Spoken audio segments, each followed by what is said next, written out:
الحمد لله الذي لا يحمد في النعمة والمكروه سواه حمدا كثيرا طيبا مباركا فيه كما يحبه هو ويرضاه، وأشهد أن لا إله إلا الله وحده لا شريك له، وأشهد أن محمدا رسوله بلغ الرسالة وأدى الأمانة ونصح لهذه الأمة.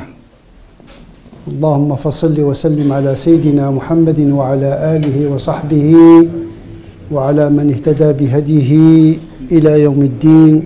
فأما بعد، أوصيكم دائما وأبدا بتقوى الله عز وجل، حيث أمرنا في محكم التنزيل: يا أيها الذين آمنوا اتقوا الله حق تقاته ولا تموتن إلا وأنتم مسلمون. Aujourd'hui, c'est un jour de joie. Pour reprendre une parole du prophète, sallallahu alayhi wa sallam, qui nous dit que le jeûneur, celui qui a affronté la faim, la soif, la privation, le jeûneur qui a su triompher, faire triompher son esprit sur son corps, c'est une joie de se voir se dépasser, de pousser les limites à un niveau très important. Le fait de se priver de la nourriture, des plaisirs, c'est quelque chose de considérable. Et le fait que le musulman arrive à accomplir ce devoir, eh bien sa joie relève de cette joie spirituelle. Ce n'est pas une joie profane, c'est une joie spirituelle. Les sa'imi farhatan. Bien sûr, il y a plusieurs typologies de joie. Il y a ceux qui trouvent le plaisir dans la faute, le plaisir dans le plaisir parce que plaisir. Mais le plaisir d'aujourd'hui, c'est un plaisir spirituel qui vient après avoir accompli un devoir spirituel à l'égard de notre Créateur subhanahu wa ta'ala. فَبِذَلِكَ فَلْيَفْرَحُوا. C'est une joie particulière, c'est une joie qui nous laisse en contact en permanence avec Dieu. Et donc, quand le prophète nous parle de la joie, c'est une joie particulière. Ce n'est pas une joie qui nous permet de partir de l'extrême à l'extrême, de la privation à la consommation à outrance. C'est une joie qui nous permet de rester dans la modération, de cultiver toujours cette modération, le plaisir de la modération, le plaisir d'être toujours avec Dieu, que ce soit dans la privation ou dans le don. Que l'on perde quelque chose, que l'on gagne quelque chose, on est toujours dans une forme de joie parce qu'on est toujours avec Dieu, quelle que soit notre situation. L'Aïd, la fête, ce n'est pas un déchaînement. Au contraire, c'est garder toujours la mesure des choses. Les sa'imi farhatan. Aujourd'hui, c'est un jour de joie.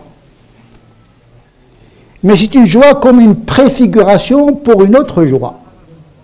C'est comme Dieu nous fait goûter le plaisir de ce bas monde pour nous motiver afin de travailler pour la joie dans le delà. Les sa'imi farhatan, nous la vivons, parce que tout le monde sent cette joie un peu particulière. On sort d'une saison de la patience, de l'endurance, de la résistance. Donc, on a l'impression d'avoir gagné une bataille. C'est un moment de victoire. On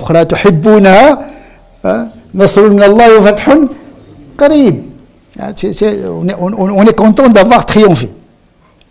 Mais ce n'est pas une joie d'orgueil, une joie qui nous pousse justement à aller vers l'encontre de ce que le jeûne nous a appris, c'est-à-dire l'humilité, la modération et la juste mesure. Et donc Allah subhanahu wa ta'ala, il a fait ce bas monde pour nous motiver pour le delà. Les peines de ce bas monde nous font penser qu'il y a pire dans le delà. Les plaisirs de ce bas monde nous font penser à le delà. C'est que dans le delà, il y a encore un plaisir encore plus intense. Farhatun 'inda iftarihi wa farhatun 'inda liqa'i rabbi. Alors là, c'est la joie extatique. C'est la joie extrême. Kulu washrabu hani'an bima kuntum ta'malun. Kulu washrabu hani'an bima aslaftum fil ayyami khaliya. Mangez, buvez, comme récompense pour ce que vous avez accompli dans ce bas monde. Ça, c'est la joie, c'est la nourriture, la boisson spirituelle dans le delà. Aujourd'hui, on est content de la boisson et de la nourriture dans ce bas monde. Ça, c'est la joie du corps, avec un peu de joie de l'esprit. Mais dans le delà, c'est une joie 100% spirituelle. Et les plaisirs de l'esprit sont encore plus importants que les plaisirs du corps. C'est la joie de la rupture du jeûne. Mais attention, la rupture du jeûne ne veut pas dire rompre avec les valeurs du jeûne. Eid al-Fitr, c'est la fête de la rupture du jeûne, en tant que pratique canonique.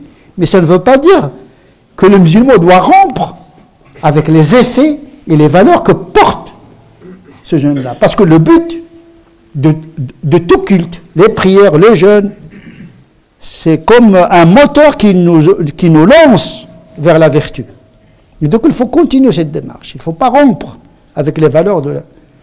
Si on mange, on boit, on revient à notre nature première, ça ne veut pas dire qu'il faut quitter les valeurs de la patience, la culture de l'effort, la solidarité.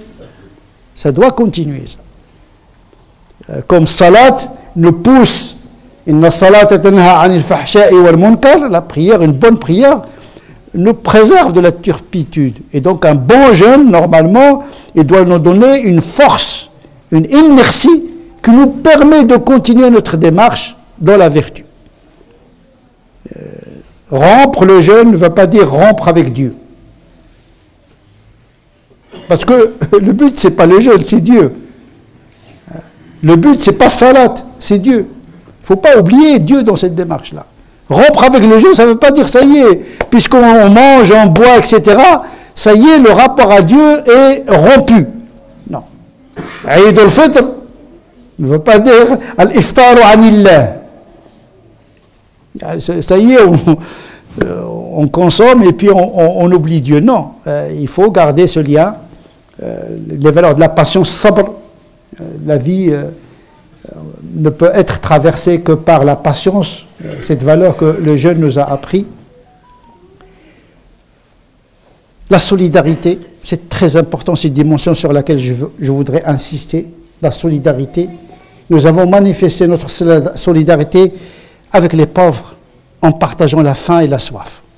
Il faut voir que dans le monde aujourd'hui, il y a des millions et des millions de gens qui n'arrivent pas à trouver de quoi se nourrir, pas de boisson. La sécheresse, vous avez un conflit, la sécheresse pousse les gens à vivre dans la soif. On n'est pas à l'abri d'une crise d'eau, même dans les pays les plus développés. Donc la soif est devant nous. Donc déjà le jeûne nous prépare à cette résistance, à la rareté de l'eau. Et donc nous partageons la soif avec ceux qui sont privés d'eau. Nous avons partagé la faim pour goûter à la faim. Solidarité par la privation. Pour pouvoir sentir ce que les gens privés sentent, afin de nous motiver justement à être solidaires auprès de ces gens-là. Il faut toujours voir les gens qui sont plus pauvres que nous, plus privés que nous. D'abord, le bonheur, le malheur commence lorsque vous vous comparez avec les gens qui sont plus riches que vous. Ça, c'est le début de la fin. Quand vous, voilà, ça nourrit l'envie, la jalousie, ça crée l'angoisse, les frustrations, ça crée un malaise existentiel.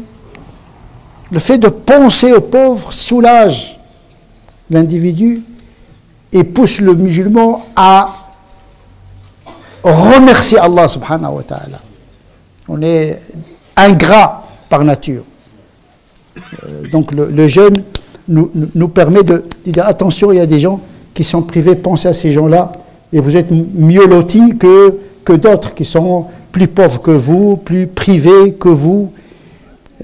L'islam sera solidaire ou il ne le sera pas. Une prière, un jeûne qui ne produit pas une charité, ne produit pas de solidarité, ce n'est pas une bonne pratique. Les pratiques en islam sont mesurées auprès d'Allah subhanahu wa ta'ala selon le degré de solidarité que manifeste le croyant. Et la solidarité d'abord envers sa communauté, sans communautarisme aucun. Vous savez, aujourd'hui, tout à l'heure, Habib il a fait un appel aux dons. Le culte en France n'est pas financé par l'État. Vous construisez une mosquée, vous aurez votre mosquée. Vous ne participez pas à la mosquée, vous n'aurez pas de mosquée. Donc soyez solidaires avec vous-même pour votre religion. C'est la première solidarité, c'est d'être d'abord sa famille, sa communauté, puis sa société, bien sûr, puisque nous faisons partie de la société. Donc il y a deux formes de solidarité. Solidarité spirituelle, cultuelle, financer le culte. Nous avons besoin de... Vous voyez que nous sommes très serrés, il n'y a pas assez de place pour les fidèles, pour venir, il n'y a pas de place pour nos enfants, pour étudier la religion. Le culte ne vit pas dans le 7e ciel. Hein. Le culte, il a besoin d'une solidarité matérielle. Vous savez, Uthman ibn Affan, les compagnons, sans l'argent d'Abou Bakr, d'Uthman, etc., ne seront pas des musulmans aujourd'hui. Parce qu'ils ont fait un don pour faire la promotion de ce message libérateur qui bénéficie aux musulmans et aux non-musulmans. Parce que financer un culte, ce n'est pas pour consommer le culte. Le culte, il produit de la générosité pour toute la société. Un bon musulman, c'est un bon citoyen. La mosquée, c'est la fabrique de l'humain. C'est travailler les esprits, travailler la morale, l'éthique pour que le musulman soit bien avec lui-même, avec sa communauté, avec sa société, avec l'humanité. C'est ça la fonction d'une religion, digne de ce nom. C'est construire l'humain, utile, bon, juste, miséricordieux, solidaire avec les autres. Mais pour ce faire, il faut financer le culte, mais à condition que le culte porte un message universel. Une spiritualité qui est au service du croyant, mais également à l'image de la grâce gratuite d'Allah subhanahu wa ta'ala, bénéficie à toute la société, je dirais à toute la planète, puisque nous faisons partie de la planète. Une dimension écologique du culte. Et puis une solidarité envers la société, nous payons les impôts comme le reste des citoyens, mais en plus des impôts, hein, il faut s'engager dans des œuvres caritatives à visée universelle. Le musulman n'est pas un consommateur du monde. Il doit produire. Nous avons appris par le jeûne à réduire la consommation, on se prive pour donner. Quand on se prive d'un repas, parce qu'on fait le suhour, on mange le repas de suhour, on mange le repas de la rupture, mais on se prive d'un repas. Ce repas-là doit être partagé, pas thésaurisé. Donc une croissance par la décroissance d'une certaine manière. Donc nous devons fructifier cette pratique du jeûne. Sinon, nous serons des pratiquants, mais sans savoir pourquoi nous pratiquons. Et c'est très important de donner sens à ce que nous faisons.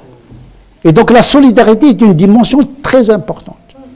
Aujourd'hui, nous avons eu l'expérience de la vulnérabilité. Nous avons choisi la privation. Personne n'oblige le musulman à jeûner, si ce n'est que sa conscience. C'est sa conscience. En tant que croyant, il se prive. C'est une privation volontaire, altruiste. Il a choisi de ne pas manger, de ne pas boire, mais pas de manière absurde. Il a un sens. Il a un sens, cette privation. Donc on se prive pour donner et partager. Et je pense qu'il faut continuer cette aventure de solidarité avec nous-mêmes, avec nos proches, avec notre communauté, avec notre société. Sinon, nous serons une communauté de consommateurs. Et le jeûne nous a appris de résister à cet esprit de consommateur. On est des citoyens, mais on n'est pas des consommateurs réduits uniquement à notre estomac et à notre sexe. Nous sommes dans un monde où il y a une tyrannie du plaisir. Nous sommes réduits à un sac biologique. On est conditionné par les médias, par l'Internet, etc., à consommer la publicité, etc. Il faut sortir de ce piège-là. Au lieu de consommer les images, de consommer les films, de consommer les émissions, de consommer l'histoire, de regarder l'histoire défiler, au lieu de contribuer à l'histoire, le jeûne nous a appris à se retirer, à résister justement à cette logique éthologique qui consiste à répondre à des stimuli, des excitations. Si on n'arrive pas à retenir cette leçon, c'est qu'on n'a rien compris du jeûne du mois de Ramadan. Donc l'effet du mois de Ramadan doit continuer toute l'année, et avec joie. Avec joie. Quand on sort d'une addiction, on sent le triomphe, on est content. On rompt avec l'addiction. L'addiction des images, l'addiction des substances, l'addiction des comportements, etc. Chaque fois qu'on se libère d'une addiction, on trouve une joie spirituelle parce qu'on a mené un combat. Menez le vrai combat contre vous-même. Et je pense que nous avons montré qu'on est capable.